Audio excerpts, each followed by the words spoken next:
Max and His Challenges, The Beginning, by Veronica Leite and Julio Rosenblatt. Today is Friday. I love Fridays because it's the day I get to see Opa Max, my grandpa. Opa Max picks me up from school. He always waits for me at the main door. He hugs me and takes me to his house for an afternoon's after-school snack. Hi, Ruth. How are you? At Opa's home, everything is wonderful. But the best part of our Friday snack is that we use the plates and cups that are in the dining room cabinet. Opa Max lets me take them to the table. I have to be really careful because they are fragile and I don't want to break them. Opa Max and I set the table.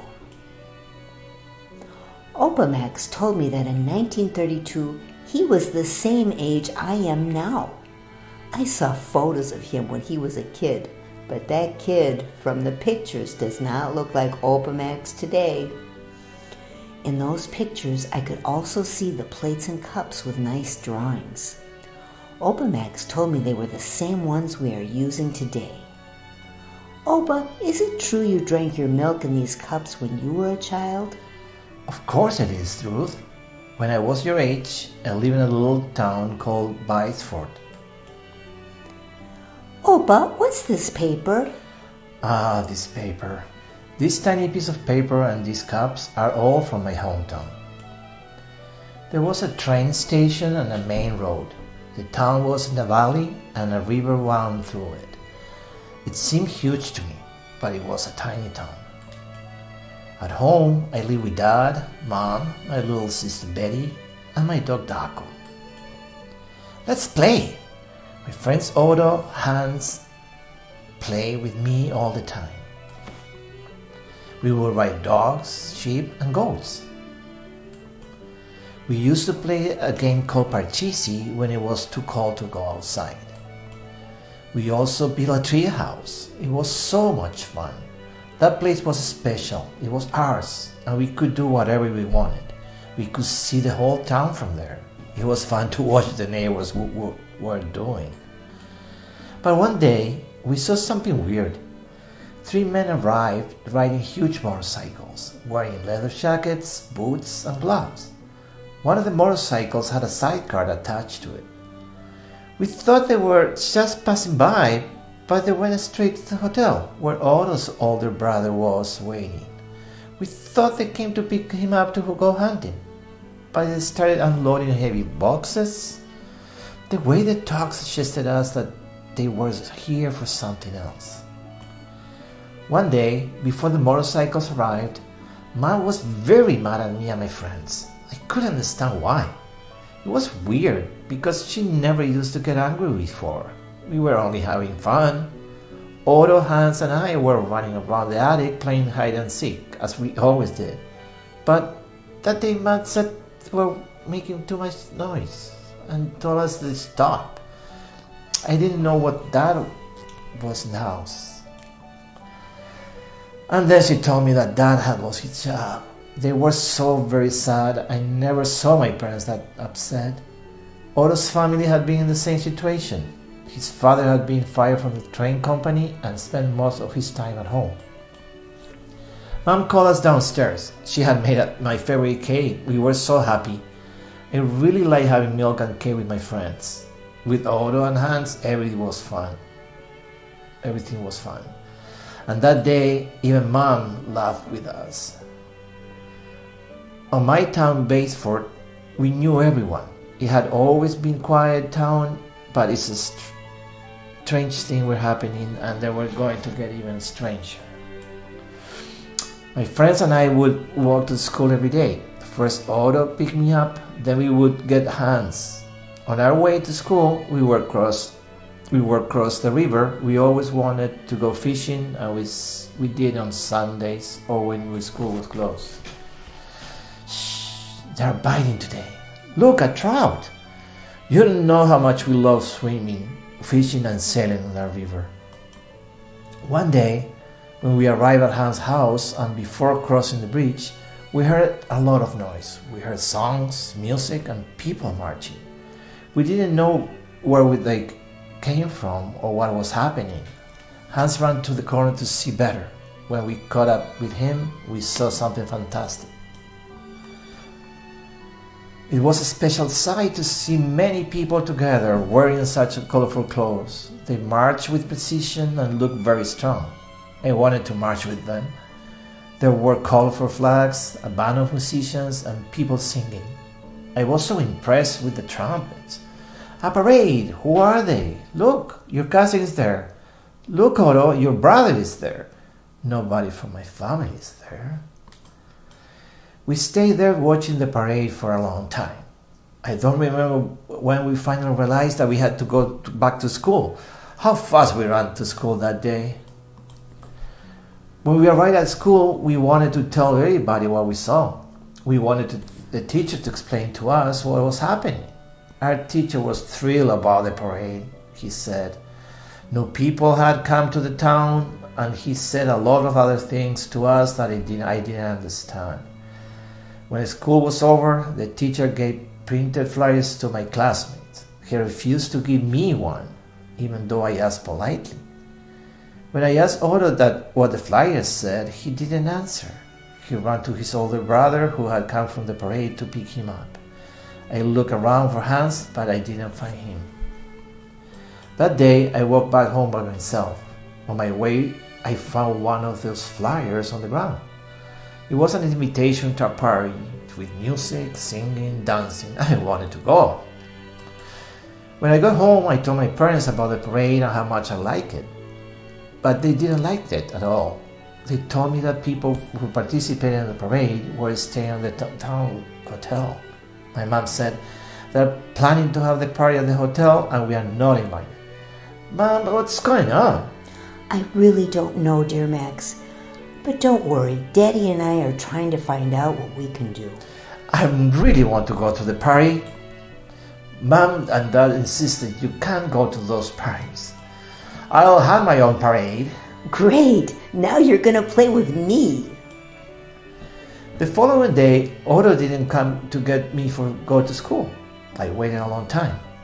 From that day on, my father walked me to the bridge. Max, Hans. Otto never came again, and he also stopped talking to me.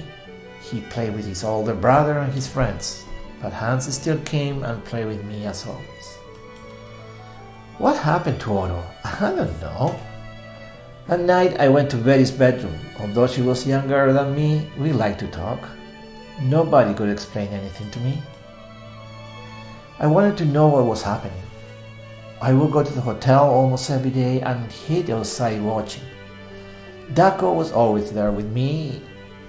One day, I saw Otto's father's coming. He looked different. He walked slowly with his head down. After he went in, I went near the window and overheard a conversation. It was Otto's dad talking to one of the men on the motorcycles.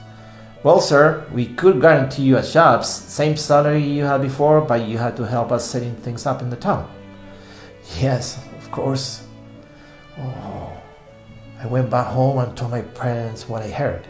They listened, they looked at each other, and they told me not to go back to the hotel.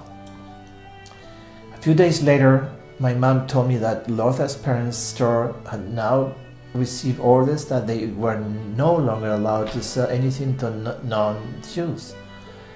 I went to the store to see what was happening.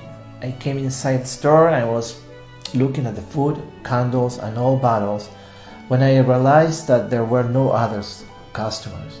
There was a sign on the window, "Do not enter Jew." Wow. Only Lothar's dad, my dog Daco, and I were in the store. Although Lothar's dad seemed to be very sad, he gave me 2 candies, like he always did. I ran home to tell my mother that what I'd seen. We had to do something. We had to talk to everybody in the town to change this. My dad patiently explained to me that it was not possible to talk to everybody. He said that decisions affecting us were not made in Beiseforth. He also told me that not everybody was invited to the meetings. My family and other Jews in town were not allowed to participate every day. There were fewer and fewer things we were allowed to do. I began to realize that everything that had been happening recently in our little town was related, but nobody, not even my parents, could understand and how. I decided to go back to the hotel to see for myself what was happening. I'll get in somehow. I had to circle the block many times to go into the hotel without being seen. Daco, stay here. Once inside the hotel, I came to a large room and looked for a safe place to hide. There were many people in that room. Most of them were neighbors from Beiseforth, but others were from nearby towns. I saw those who rode the motorcycles. They were wearing uniforms. Everybody was busy carrying packages, writing letters or singing. I was tempted to join them. All of a sudden, one of the men in uniform put some documents on the desk. He spoke loudly for all to hear. When he walked away, I took one of those papers and put it in my pocket. This is the list of people who are not allowed to come here. Then I saw something that bothered me. There were painting posters. There are same signs posted in Jewish homes, shops, and department stores as slothers. I realized that everything that was happening here was splitting us apart. I wanted to see more, but from a safer place. I found a spot on the inner terrace where the flag was hanging. I was really scared. I made my way to the stairs and out to the balcony where I saw burlap bags full of potatoes. Quickly and quietly, I hid myself in one of the empty potato bags. Then I saw something that was totally unbelievable. There in the lobby was Otto. It looked like Otto was the leader of the group of kids. He was dressed in a special outfit that made him look very important and much bigger and older. Suddenly, he looked toward my hiding place. He said something to the other kids and they all walked toward the stairs. You check the boxes, I will check the box. Otto was still checking the box. The other kids had finished and gone back downstairs. Otto suddenly stopped in front of my bag. He touched it and realized somebody was there. I took the bag off and we looked at each other's eyes. Otto told me I should not be there. And then he said something strange. He pointed one way while looking the other way. I understood I should run away. I went downstairs trying not to be seen. I left the building through a back door and started running as fast as I could. Daco was right behind me.